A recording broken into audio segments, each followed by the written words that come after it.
Hello students, question number 26 from JEE 2023, 10th April, shift 2. The question is, suppose A1, A2, A1, A2, 2 and A3, A4 ये 5 terms है be in an arithmetico-geometric progression. If the common ratio of the corresponding geometric progression is 2 and the sum of all the 5 terms of the arithmetico-geometric progression is 49/2, then A4 का value बताना है. तो सबसे पहले A1 तो मुझे given ही है. मैं अगर A2 को लिखूं तो A2 इज इक्वल टू हो जाएगा A1 प्लस डी हो जाएगा. मान लेते हैं कॉमन डिफरेंस D है तो A1 प्लस डी हो जाएगा और इनटू कॉमन रेशियो मल्टीप्लाई कर देंगे यानी कि 2. और A3 बेसिकली 2 गिवन है मुझे तो 2 इज इक्वल टू हो जाएगा A1 प्लस 2D आ जाएगा और इनटू कॉमन रेशियो का स्क्वायर हो जाएगा. फिर आएगा नेक्स्ट A3 आएगा यहाँ पर और A3 इज इक्वल टू होगा A1 plus 3D and into आएगा 2 का क्यूब.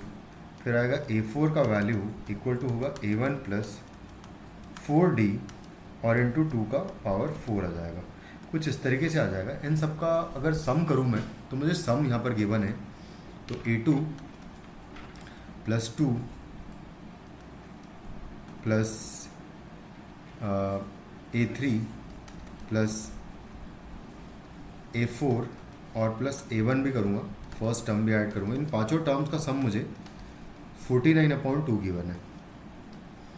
तो अगर ये 49/2 गिवन है तो सबका वैल्यू अगर पुट करेंगे तो A1 तो खैर A1 ही है प्लस A2 जो है वो है 2A1 प्लस 2D है प्लस थर्ड टर्म जो है 2 है एंड प्लस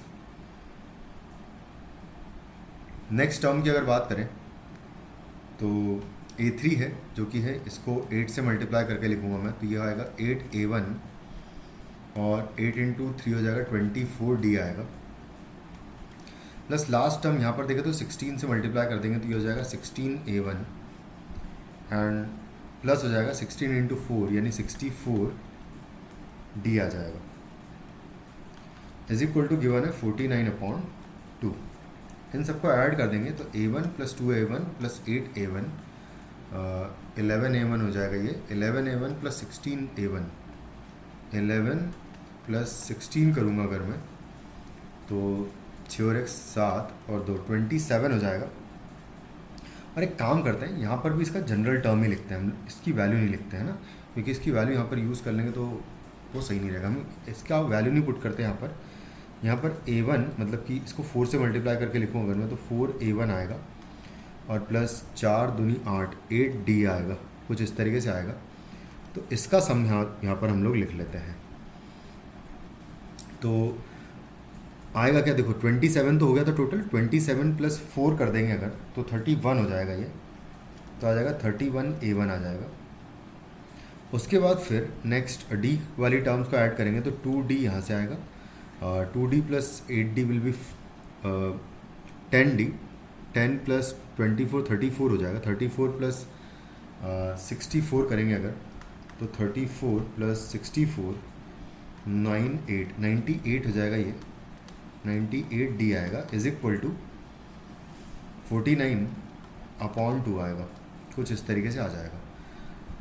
इसको 2 से मल्टीप्लाई कर देंगे पूरी इक्वेशन को अगर तो ये हो जाएगा 62A1 और प्लस 98 का डबल हो जाएगा 196 आ जाएगा. D इज इक्वल टू होगा 49. ये फर्स्ट इक्वेशन. सेकंड इक्वेशन हमको ये गिवन ही है ऑलरेडी एक कि A1 यानी कि 4A1 बेसिकली यहाँ से 2 से 2 एक कैंसिल भी कर देंगे तो यहाँ से आएगा 2A1 एंड आएगा प्लस 4D का वैल्यू इक्वल टू 1 हो जाएगा. ये है सेकंड इक्वेशन. तो इन दोनों इक्वेशन को सॉल्व कर लेंगे तो इसको मैं 31 से मल्टीप्लाई कर देता हूँ इस पूरी इक्वेशन को. तो 31 से पहली इक्वेशन सीधा लिख लेता हूँ मैं कि 62A1 plus 196D is equal to होगा 49. और सेकंड इक्वेशन को हम 31 से मल्टीप्लाई करेंगे तो ये हो जाएगा 62A1 यहाँ पर हो जाएगा और प्लस 31 इंटू 4 करेंगे अगर तो देखो 31 इंटू 4 करूँगा मैं तो 4 4 3 12 124 हो जाएगा ये D और इज इक्वल टू यहाँ पर आ जाएगा 31. तो बस अब इसको माइनस कर लेते हैं. ये तो कैंसिल आउट हो जाएगा माइनस करने पर.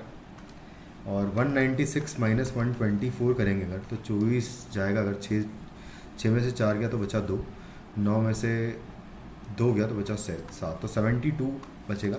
तो 72D is equal to 49 minus 31 करूँगा अगर मैं, तो 9 में से 1 गया तो 8, 4 में से 3 गया तो बचा 1। तो यहाँ से D का वैल्यू 18/72 आ जाएगा। तो इसको कैंसिल आउट कर लेते हैं। तो 9 से 8 नाम 72 होता है, तो 8 टाइम्स कैंसिल आउट हो जाएगा, और 9 से ये 2 टाइम्स, और फिर फाइनली 1/4 जो है D का वैल्यू आ जाएगा। D का वैल्यू 1/4 आ गया, तो हम A का वैल्यू निकाल लेंगे। A का वैल्यू के लिए हम लोग क्या करते हैं, किसी भी एक इक्वेशन में इसमें पुट कर लेते हैं। तो 2A1 and plus 4 times D का वैल्यू 1/4 आ गया है और इक्वल टू 1 है, तो ये तो कैंसिल आउट ही हो जाएगा। तो A1 का वैल्यू बेसिकली 0 आ जाएगा। और अगर A1 0 आ गया तो बस अब हमें पूछा है कि A4 का वैल्यू कितना होगा। तो A4 जो है वो ये है, तो इसकी वैल्यू लिख लेता हूँ मैं। तो A4 is equal to given है कि वो है A1 प्लस 4 टाइम्स D है एंड मल्टीप्लाइड बाय 2 की पावर 4 यानी कि 16 है। तो A1 is 0 plus 4 into D का वैल्यू 1/4 है,